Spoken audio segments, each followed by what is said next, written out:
y'all. Welcome back to the BroncPod. It's been a minute, but we're back to talk about some pretty fun topics.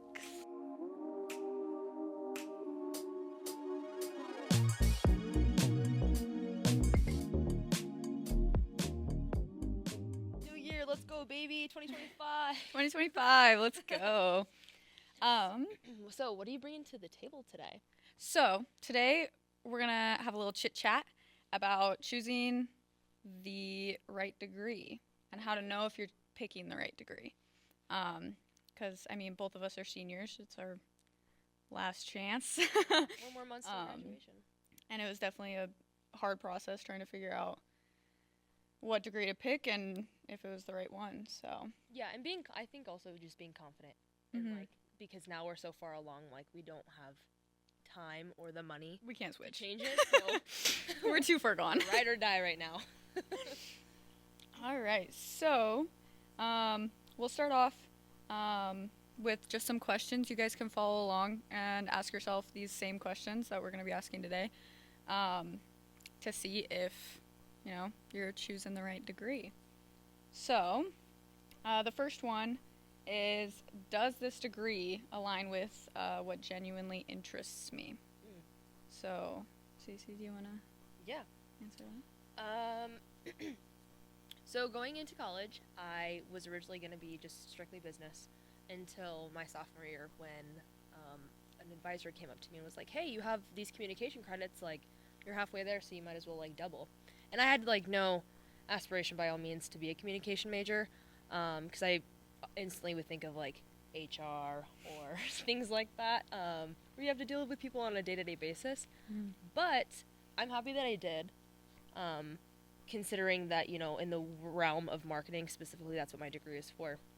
You have to use a ton of communication bases and communication tools in order to elaborate or, detail whatever plan that you're trying to work out. Especially, at first, I wanted to do personal relations, which literally is you're speaking with people. And I was like, I don't want a communication degree. No, I don't know what was going through my brain.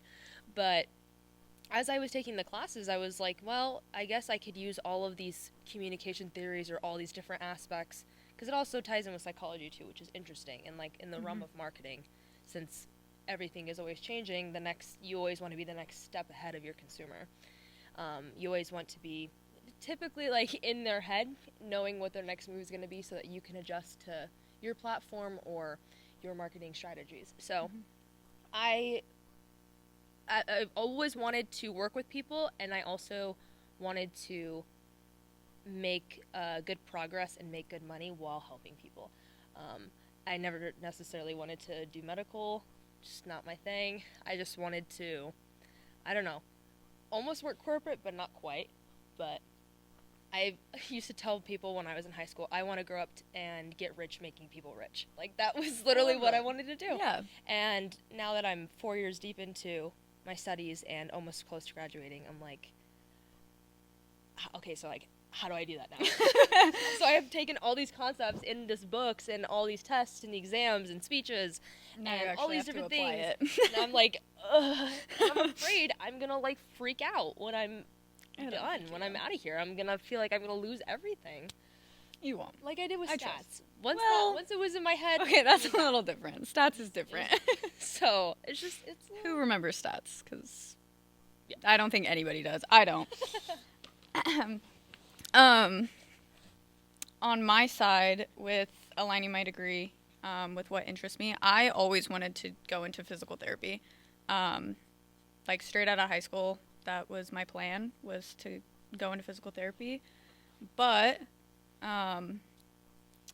sophomore year, I decided to switch, and I was like, I don't want to go through more, that much more schooling. I want to work with athletes. I don't want to work with,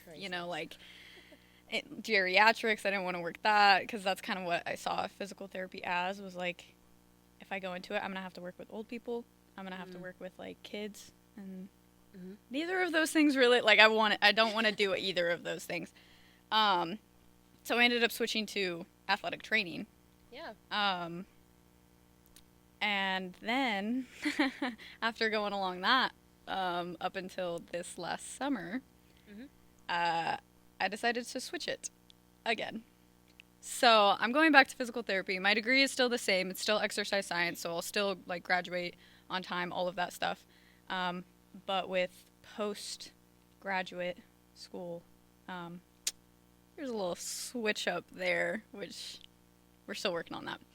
But yeah, I was always into wanting to help people. And since I'm really big into sports and moving and outdoors and just like how you use your body, physical therapy So was what? my biggest interest. So what made you change back to just regular physical therapy, even though like it's not from what is, like we've talked about like personally like you wanted to do athletics Mhm. and work with athletes, but I guess I don't know why you switched.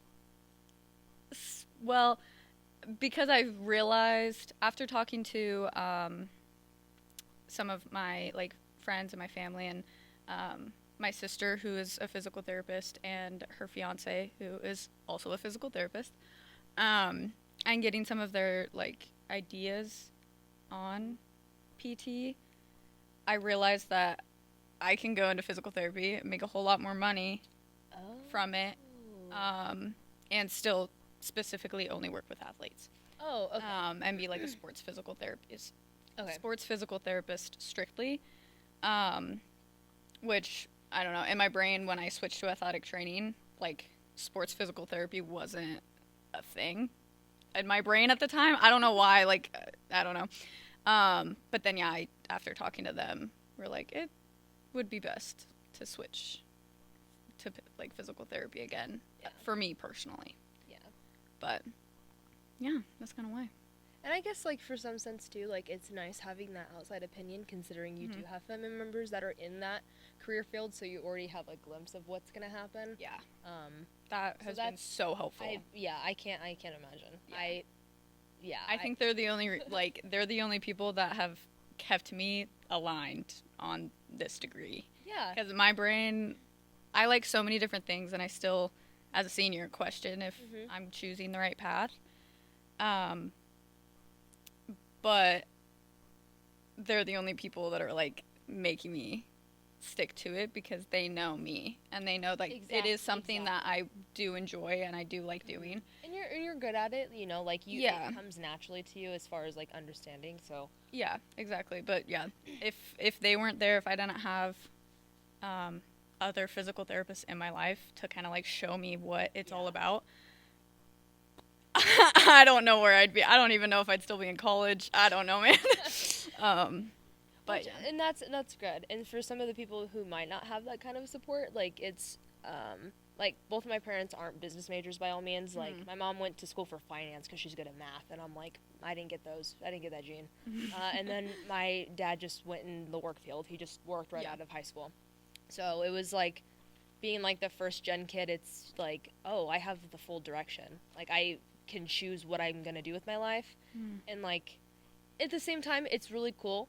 But it would also been nice to like have a little bit of leeway. But I will say, since being here, I've had mentors that have showed me, which has been amazing because I was deathly terrified over break because I'm like, I don't know what I'm doing.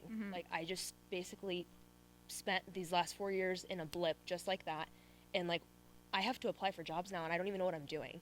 And I actually have an alumni mentor, and she's like a big sister to me. She's amazing, and she's just like, you're gonna rock this, because she was in like the exact same place. Like her parents you know, weren't necessarily like, she's into videography, and her parents weren't videographers or like you know, media communication majors. And so when she came here and like found the love for videography and editing and stuff, and she got an amazing job for it, she was like, you know what, it's okay to have that direction, and it's okay to also be scared, but just know that there's other supports out there, because she got that support through mentors here at Hastings because she's an alum. So that was really cool to know that, you know, if you don't have like family or people that you know that are like in the profession, like there are tons of mentors that have like can help you. That was one of the questions a little bit further down that we can hop to now, was what do mentors, career advisors, or family members think about this choice? And so, Yeah. along with family members, I was Mhm. lucky to have family members in the same field. Yeah. But yeah, advisors are really great. Get their feedback on what you're choosing to do, and like mentors because they have experienced it themselves, and Exactly. it just like opens you up to a different kind of perspective than just whatever's in your brain. Exactly. And people that you're surrounding yourself with as well, Mhm. because my family, because they know me so well, they know this is what I want to do. So Mhm. if you even just get feedback from your friends Mhm. about like, yo, like, do you think do you think this is something that like fits my personality or like fits my interests, fits my, you know, what you see me doing in the future, they can give you great feedback also. Which, So. yeah, I agree 100%. Mhm. I think we were both fit for our careers. Definitely. But it's, yeah, as far as like the whole mentors and career services and everything. Oh wait, I wanted to go back to advisors, which is awesome because, like they're putting you in the classes that you need, Mhm. and so I think that's also nice. Although like they do expand on like, hey, like let's try this, and even though you're like, no, I just want to get my degree and leave. But Yeah. no, Yeah, it is yeah, nice definitely. that you kind of get some of those other experiences just in case, because like you said, like you ended up switching sophomore year. So Yeah. like because your advisor is Beeler, right? Dr. Beedler, yeah. So like if they didn't, if he didn't like give you those other classes, then Yeah, he gave me never like a switched. bunch Who of knows? different options, and Mhm. he was super helpful within the process of flipping back and forth on choosing what I wanted to do, trying to figure Exactly. out like, okay, what credits exactly do I need to, like switching from athletic training to PT school, the requirements are different for Exactly. post grad. So, it like he was super helpful trying to figure out new schedules and making it work to where I don't have to stay another year here. Yeah.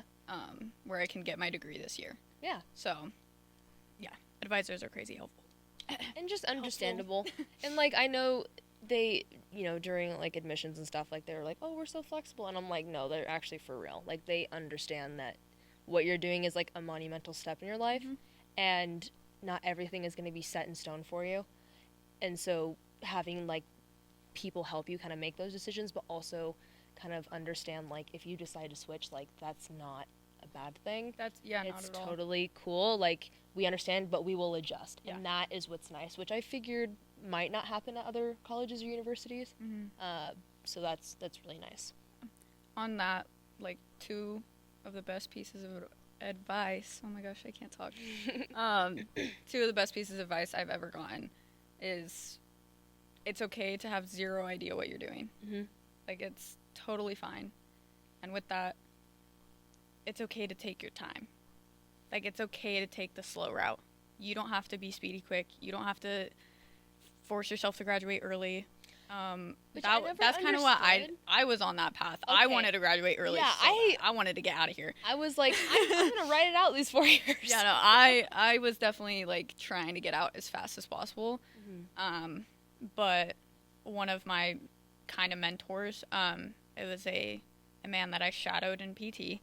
He expressed to me like it's okay to take the slow route, like take those extra classes to get a better grade, to set you up, like set yourself up better, to understand the material better. Yeah. Like do what you need to do to fully get the like whole experience and the whole picture. It doesn't have to happen like that. Exactly. So, yeah. Anyway, On to the next. on to the next. Another really good question that I had to ask myself is what careers can you pursue after earning this degree? Because I love this question. after choosing exercise science, I was looking into it because I started questioning, do I really want to go to grad school? Do I want to go to school for many more years after this? I also don't have dealt with this know. same question. So I was looking into like, okay, if I get this degree, what can I get right out of college? Mhm. Exercise science can't get you anything. Like the jobs are so limited outside of graduation with an exercise science degree. You can get like, different certifications to become like personal trainers, coaches, that kind of stuff. But you still have to go out of your way to get those things certified or get yourself Which certified costs in a those lot things. of money. Exactly. And so really with exercise science, one of the main, like the only things that you can do is go to grad school. So that's what I'm going to be doing. But yeah, really looking into what careers can I even get with just this degree is so important. And I'm going to put my 2 cents on this because with grad school, it's hard because for some people, it's not only an extra 2 or 3 years of school, but it's a lot more money as well. And that is something that has limited me personally, because everyone says, oh, if you have a business degree, like, you can get a job anywhere. Which, in reality, yes. Businesses everywhere, blah, blah, blah. Like, and same thing with marketing. Like, everyone's like, oh, you'll get a marketing job everywhere. And I'm like, that's not quite how it works. Especially what I want to do, you need incredible amounts of experience. And so it takes a lot more time for people, especially in marketing or in communications, to get jobs because they expect 2 or 3 years of, dedicated, time and experience in like XYZ. And I'm like, does my internship count? Like, so that's what I'm banking on is I'm hoping my 2-year internship really helps. But a lot of it too is that I was faced with the reality that if you want to climb higher in the corporate ladder, you need a master's. You need an MBA on your degree. Oh, yeah. And I would like to go to grad school. If I could do it online, like, that would be really cool. But it's just, that's something, it's almost like a sacrifice that I've had to come to terms with. And maybe I can go to grad school like after Later. Yeah, after I graduate. Like that, like, schooling is always going to be an option available. Just right now, financially, that's just not in my future.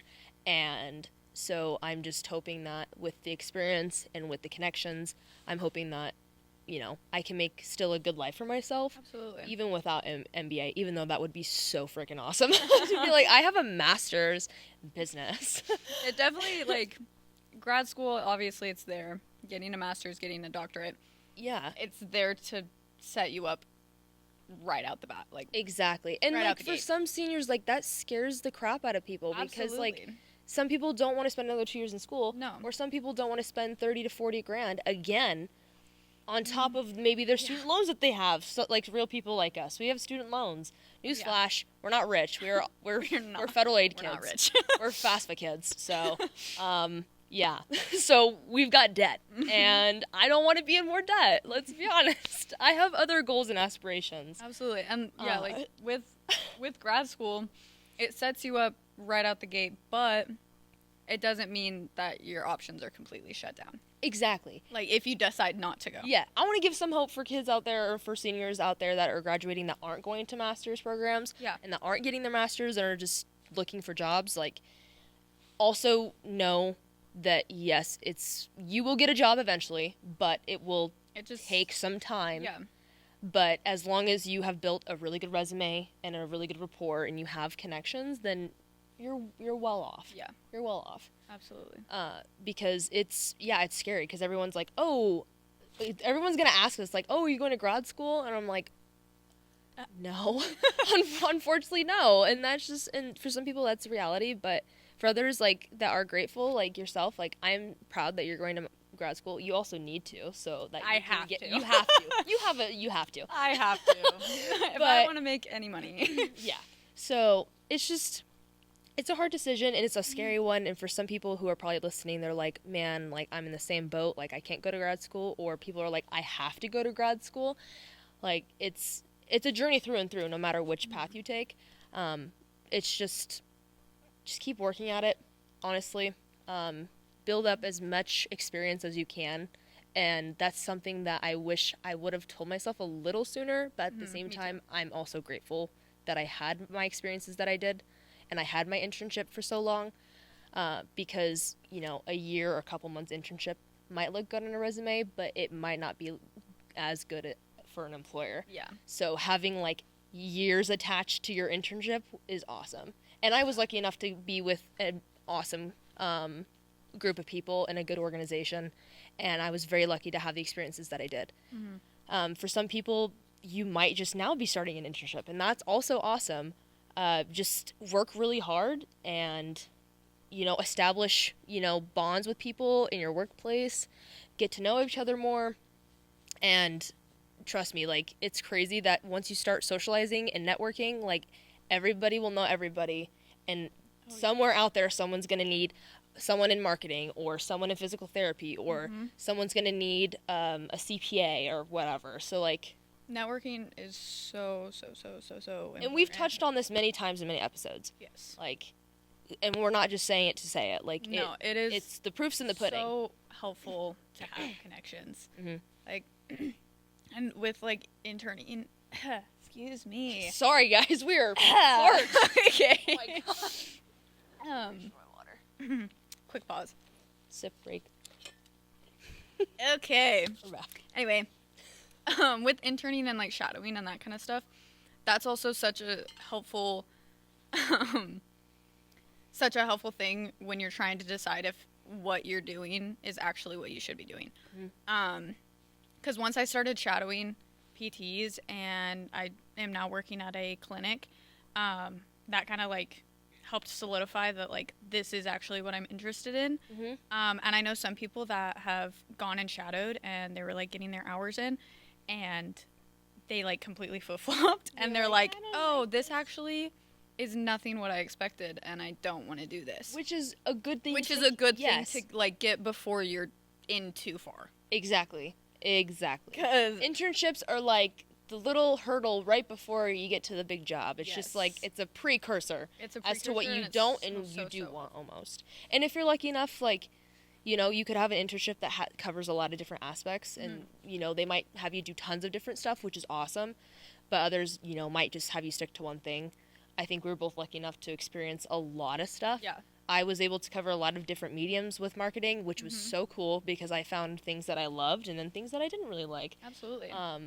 But I can also be like, although I don't like these, I know how to do these. And I can do them somewhat proficiently. So it's like, and so like in your future job and whatever, if you're asked to like perform those things or whatever, I can do it. You can still do it. It's not your favorite, but you still can. And so that, builds on your resume and builds on your, with the connections. If people see you doing things that, nobody else wants to do, they're going to like you. Like, they're going to be like, yeah, she's a hard worker. She gets stuff done. She does stuff that she doesn't want to do, but she still does it, and she does a good job with it. Exactly. She or he. Yes. Sorry. So this is just a little fun question. So what is, like, your dream job in your career field? Mine's going to take a bit. Okay, so then should I go first? No, okay. Just like a bit of time to actually get there if I do end up getting there. But like, if it could happen, like, in a finger snap? If it could happen in a finger snap, I would love to be a personal physical therapist for an NBA team. Why did I just think of that? It was like NBA. It's because it's the only sport I actually watch. I play a lot of sports, but I only watch basketball. But yeah, if I could make a job happen in any instant, it would for sure be working with a like pro team or an NBA team or with Red Bull. The Red Bull athletes. That would be really cool. My brother and I were show up at X Games. That'd be pretty sweet. My brother and I were looking at that over Christmas. That would be really cool. It is a job. So yeah, 100%. Eventually in life, I hope to build myself up to the point of working with the pro athletes. That would be so cool. That would be baller. Pun intended. My dream job was, I wanted to be an aerospace engineer, but I found out I was really bad at math, so that quickly died. So my dream job in a finger snap would be a marketing manager or project manager for Rockstar, which is the video game company. That is like my ultimate dream, is to work and be the head of marketing for a video game company. One of the largest, in my opinion. Best. it's my favorite company, but Ubisoft people don't come at me. But no, it was something. I always loved video games, and I always loved how they marketed things, and especially like with GTA and the entire franchise was interesting to learn how loyal their fan base was even years after GTA 5 came out. And now that the 6th one is coming out, people are like losing their absolute minds, and they're still like having this incredibly large fan base, which I think is really cool. But as of now, my goal is to be a project manager somewhere, most likely corporate, because that's usually where it goes. I wanted to work in the construction industry specifically. Okay. Yeah, I don't know why. I don't know. have never pictured that for you, but I could see you do it. You know, like I think I don't know. Definitely we have a friend that works for a really good construction company in Omaha, and she loves her job, and she's a coordinator, and she's doing really great. Yeah, and like really great they do bids that help people in the community, and I think that's really cool. And if I can't work for a video game company, then I'm gonna help people. That's what I'm gonna do in my own way. And then if I could, as like a side gig, I would like to be like a public speaker or like a mentor. I don't know what I would do. So I don't know, something mentoring. I could see that for sure. You definitely show like a lot of appreciation towards your mentors, and you speak very highly of them, and so I know that they have like really put a very, very good impact on your life. Yeah. And so I could definitely see you kind of welcome to taking that. My TED Talk. I show up on TEDx. Hey guys. that would be cool. But yeah. The dreams are they're good to someday. Have. They keep us in check. What's next on the chopping block? Oh my gosh, my brain. I just thought about it and it's gone now. Hold up. Skills are does this degree, the learning style of the classes, fit with how I learn? Oh, good. I worded that terribly, but I understood that. But so for like my experience in the exercise science field, we have a lot of very like hands-on work. Yeah, you know, we're working with people. I was gonna say I'm like, you kind of have to. Yeah, a lot of the time we're working with people, so like in measurement and eval, you know, we have to bring people in, do tests, and like learn how to take different measurements, and so it's a lot of very hands-on work. But in business, I have not taken a single business class, so I have no idea. They're super fun. What kind of learning style that side of stuff has. But you know, in my opinion, I'm a big visual learner, so everything is visual. So it might not be like fun pictures. It's like infographics and charts. And to me, I'm like, those are fun, especially when they're fun, like color coordinated. No, but a lot of it is looking at graphs and looking at statistics and, you know, change over time and patterns. But then you get into stuff like, you know, building an entire website and how can you track your inflow and outflow of people, you know, clicking it or going into your website. How long are they staying in there? That was really cool. One of my favorite classes I took here was probably digital marketing with Roxanne Holiday. She was amazing. We basically did an entire, at the time, like 7 weeks worth, where we built our own brand, essentially.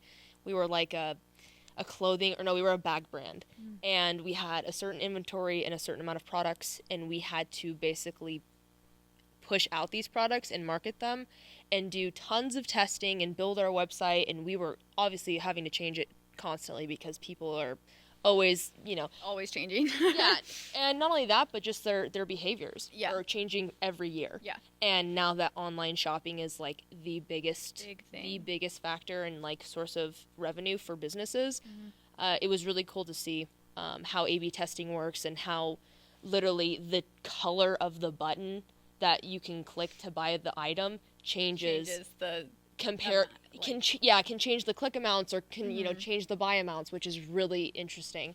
So a lot of it was like hands-on experience, are technically what I would consider hands-on, is putting myself in a position where I'm a coordinator, I take on this fake role as a coordinator or as a digital marketer, and how can I push out this business or this brand to make a crap ton of money?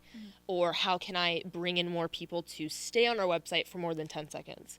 Or how can I make the people, view our videos for more than 5 seconds? Or, this or that. It's more analytical stuff. Maybe I should be an analyst. I don't know. maybe this is all wrong. But it's really interesting. So that's kind of our hands-on experience. It's just more like you kind of take visual, on, you take on a role and you just, hands-on. you have to like put yourself in the role and just almost like pretend. Yeah. You're like, I know what I'm doing. No, I get that, because we do the same thing in a lot of my classes as well. We kind of like in a way have to practicals. We do like our practicals. Yeah. So we have to pretend that like you're a physical we're gonna be therapist doing this on our clients in the future as like physical therapists, occupational therapists, athletic trainers as well. Even personal trainers and coaches. So yeah, I definitely get what you're saying, where it's like the visual, but also the like hands-on. Plain pretend hands-on. Yeah. It works, and I'm glad that our classes are built that way. So instead of just like sitting in a lecture hall and just explaining like marketing theories, I think I would cry. I would just start playing Heyday. Me too. Start playing Clash of Clans. Most of the kids at UC's college. No, but definitely, like finding or figuring out if the kind of classes in your degree or in your field match your kind of learning style. Because I am not the kind of person that can sit there and listen to a lecture. Yeah, and just making sure they also interest you. Yeah, too. I don't find interest in a lot of it. Most of the time if I'm just sitting there listening to somebody talk. So I'm definitely the hands-on learner, so it works for me. But if you're not a hands-on learner, it might not work. My stuff might not work for you. Yeah. But yeah. I mean, other than that, I think we went over some good points. And just know that if you're a senior about ready to graduate, there are options. But 100%. Word to the wise, yes, you're going to freak out. And you're probably freaking out now. But everything will fall into place. And you just... It sounds so lame, but you have to trust the process. Literally. Trust the process. And if you have mentors, go to them for help, advice. If you have parents that are supportive, or if you have any support system, go to them. That's what they're there for. Absolutely. Coaches, advisors, professors. I don't know, your next door neighbor. Literally anybody that you could your talk employer, to. yeah. Your employer, yeah, that's a really good one. So just know that everything will work out. And if you don't like what you're doing, then it's okay to change that. And it's okay to be okay with that. So absolutely okay to make adjustments and changes. And if it takes a little longer, it's okay. Because you got the rest of your life to figure it out. Yeah, you still have like 50, 60 years left. So hopefully. Yeah, I don't know. Who knows? Who knows? We'll never know, but you'll have the rest of your life to figure it out. So other than that, thanks for watching. Make sure to like, review, subscribe, and tune in for our next episode. We'll see you guys later.